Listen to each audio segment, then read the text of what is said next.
Ano pong atin, ma'am? Lockjaw po.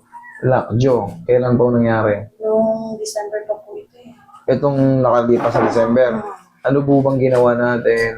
Noong October ko pa po napapansin na may kumakain ako ng flaky. Okay. Hanggang sa noong December, pag-isip ko lang ng umaga, hindi ko na siya masyadong may. Ano yung kinain mo nung kinagabihan? Mahilig kasi ako sa mga matitigas, mga corny. Okay. Ganun ka. Wala na. Ganyan na lang. Sige. Okay. Lockjaw nga yan. Ayaw na. Hindi ka makakakain ng burger. Kaya Dito ka. piliin. Kailangan pong pipiin. Tsaka yung kutsara nga lang. Pag may laman na kanin, hindi na Kaya kasya. ako pa siya pinapasok. Sige.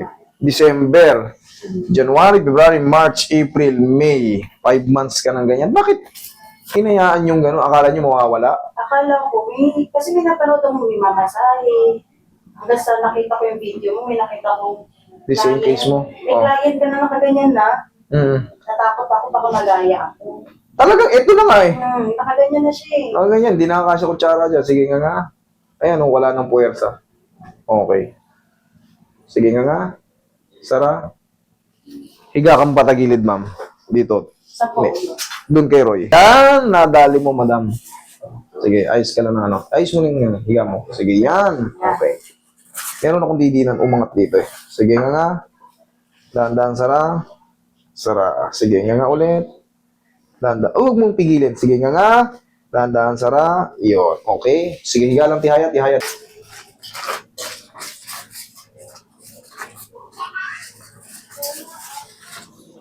Sige nga.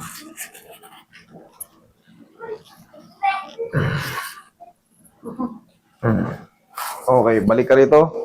Ano naman ang gagawin mo? Ganda ka. Laruin mo ng ganyan. Yan, sige. Sige, laruin mo pa. Sige, okay? Yan, okay. Thank you. Malapit-lapit na. Sige nga. Sara.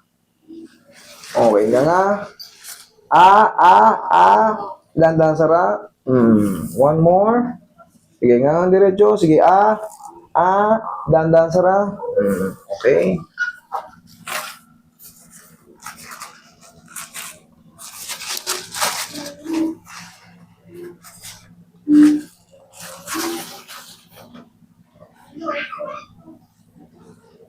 Sige nga.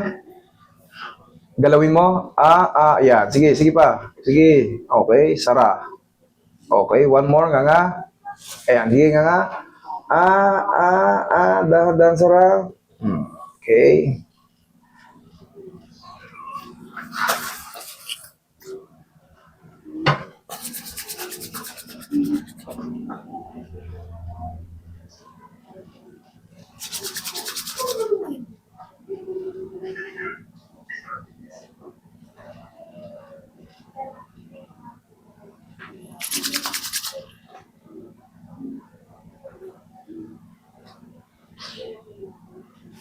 Ito lang gagawin mo sa bahay na exercise.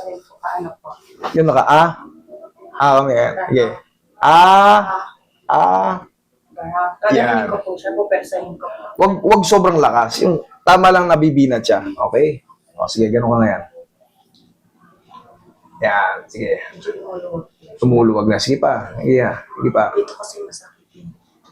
Yan, aalisin natin yung sakit mamaya. Sige, ganunin mo muna. Paluwagin muna natin. Ganun ka na nga. Ganda.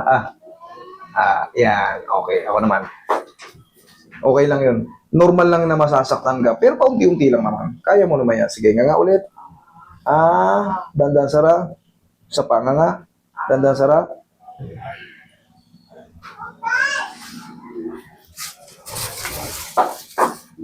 Sige. Nga. Dandan, Sara. One more. Nga. Sara. Last na to. Last na.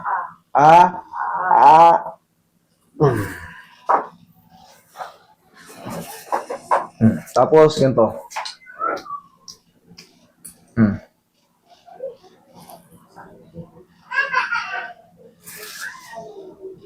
Konti na. Ang tawag to, meron na siyang buka kaso, siyempre, kunti lang. Okay. Dito kasi yung dito kasi nararamdaman ko yung sakit dito. Dito, may masakit dito. Higa ka ulit patagilid. Pag ano naman, kaya. Sige nga. Dahan-dahan, Sara. One more. Sige, dahan-dahan, Sara. Okay. Sige, tihaya ka. Tihaya lang.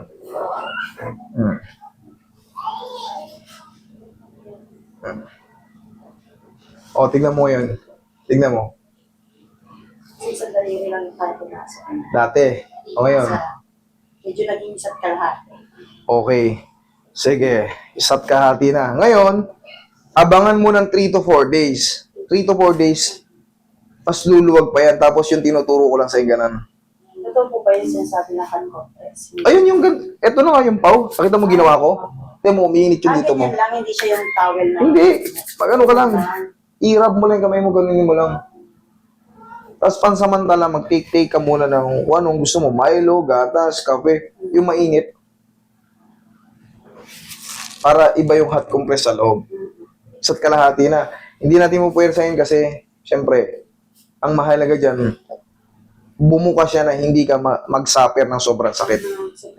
Parang, Okay. Parang may maga, gano'n ang pakiramdam ko. Hindi, nag-stock up yan yung ano, yung tinatawag nating condyle, nag-stock up yan dito sa mandible. Pero, kahit pa paano nadagdagan, 3 to 4 days, kung medyo hindi pa lumuwag, Monday bumalik ka. Pero kung hindi na, kung okay na, Okay. o huwag ka nang bumalik. Okay? Sige. Kasi 3 to 4 days, kaso mag-aalanganin yung booking mo. Monday na lang ulit. Okay? Sige.